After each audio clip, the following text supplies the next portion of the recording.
Mandamakmak na deposit slips na nagkakahalaga ng ilang milyong piso ang nadiskubre ng NBI sa condo unit ng inarestong spy sa Makati City. May nakuha ring iba pang device na posible raw ginagamit sa pagmamanman.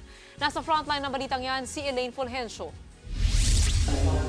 Bit-bit ang search warrant. Pinasok ng mga ahente ng NBI Special Task Force ang condo unit na ito sa Makati City.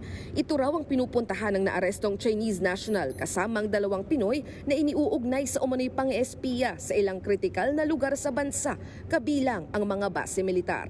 Nadiskubre sa kondo ang iba pang mga equipment na gamit umano ng Chinese. Pwede niyang magamit for remote access, no? So ito yung mga devices na pwede mong gamitin sa pagkuha ng mga information or pagkuha ng data.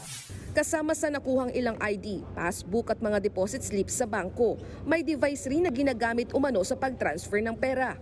Titingnan ho natin kung ito ay personal na transaction ba or ito ay mga transaction na may kinalaman dun sa activity nila dati. They range from like 300, 400 to 1 million. Isa sa ilalim sa forensic examinations ang mga nakumpiskang gamit para malaman kung may iba pang sensitibong impormasyon na makukuha sa mga gadgets na pwedeng gamiting ebidensya.